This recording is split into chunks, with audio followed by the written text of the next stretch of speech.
জনাইছো এক গুৰুত্বপূৰ্ণ খবৰৰ মাজলৈ কেবিনেটৰ সিদ্ধান্তৰ পিছতে এতিয়া ডাঙৰ সিদ্ধান্ত লৈছে কিয়নো গৌৰৱ গগৈ পত্নীৰ ওপৰত এতিয়া ৬টাকৈ গোচৰ ৰুজু হৈছে আৰু সেইবাবে এতিয়া মুখ্যমন্ত্ৰীয়ে নিৰ্দেশ দিয়াৰ পিছতে আৰম্ভ কৰিব তদন্ত অসম আৰক্ষীয়ে সবিশেষ জনাইছো আমি ঈশান নিউজৰ দৰ্শকসকলক কেবিনেটৰ সিদ্ধান্তৰ পিছতে লৈছে এক ডাঙৰ ঘোষণা এই মুহূৰ্তৰ এটা গুৰুত্বপূৰ্ণ খবৰ কেবিনেটৰ সিদ্ধান্তৰ পিছতে ডাঙৰ সিদ্ধান্ত গৌৰৱ গগৈৰ পত্নীৰ সন্দৰ্ভত ৰুজু কৰা হৈছে গোচৰ আৰু মুখ্যমন্ত্ৰীৰ নিৰ্দেশৰ পিছতে এতিয়া তদন্ত আৰম্ভ কৰিব অসম আৰক্ষীয়ে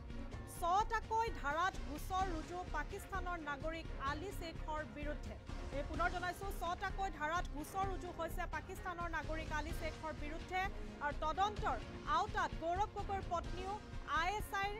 ISIৰে অসমৰ যুগসূত্ৰৰ অভিযোগ আৰু আন কেইবাগৰাকীৰ বিৰুদ্ধেও এতিয়া গোচৰ ৰুজু টুইটযোগে মুখ্যমন্ত্ৰীয়ে এই কথা ঘোষণা কৰিছে আমি ঈশান নিউজৰ দৰ্শকসকলক পুনৰ জনাইছো মুখ্যমন্ত্ৰী হিমন্ত বিশ্ব শৰ্মাই টুইটযোগে ঘোষণা কৰিছে কেবিনেটে যি সিদ্ধান্ত লৈছিল এটা সিদ্ধান্ত লোৱাৰ পিছতে ল'ব এক ডাঙৰ সিদ্ধান্ত গৌৰৱ গগৈৰ পত্নীৰ সন্দৰ্ভত ইতিমধ্যে ৬টাকৈ গোচৰ ৰুজু হৈছে আৰু মুখ্যমন্ত্ৰীয়ে যে নিৰ্দেশ দিছে সেই মুখ্যমন্ত্ৰীয়ে নিৰ্দেশ দিয়াৰ পিছতে এতিয়া পুনৰ তদন্ত আৰম্ভ কৰিব অসম আৰক্ষীয়ে আৰু ইতিমধ্যে টুইটযোগে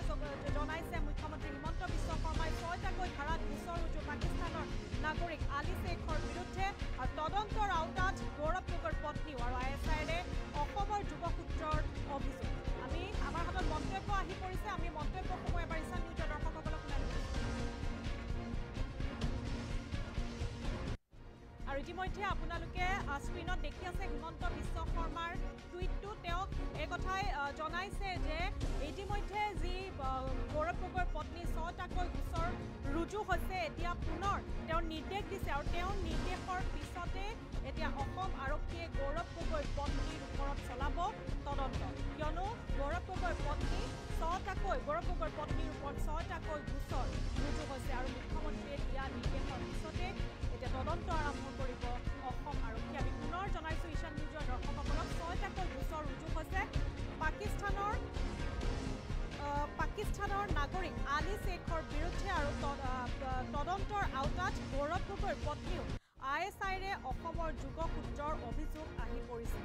আদি বিভিন্ন ধৰণৰ গোচৰে মুঠ ৬টা গোচৰ এতিয়া ৰুজু হৈছে গৌৰৱ গগৈৰ পত্নী আৰু এতিয়া মুখ্যমন্ত্ৰী হিমন্ত বিশ্ব শৰ্মাৰ পৰা পোৱা নিৰ্দেশৰ পিছতে এতিয়া অসম আৰক্ষীয়ে চলাইছে তদন্ত কিয়নো বৰ্তমানলৈ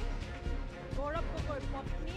৬টাকৈ গোচৰ ৰুজু হৈছে তেওঁ ISIৰে অসমৰ যুগসূত্ৰৰো অভিযোগ আহি পৰিছে আৰু আন কেইবাগৰাকীৰ বিৰুদ্ধেও গোচৰ ৰুজু আৰু এই কথা টুইটযোগে মুখ্যমন্ত্ৰীয়ে ঘোষণা কৰিছে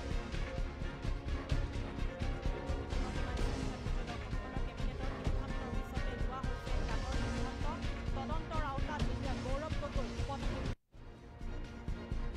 আৰু ISIৰে অসমৰ যুগসূত্ৰৰ অভিযোগ আমি পুনৰ জনাইছো কেবিনেটৰ সিদ্ধান্তৰ পিছতে ডাঙৰ ঘোষণা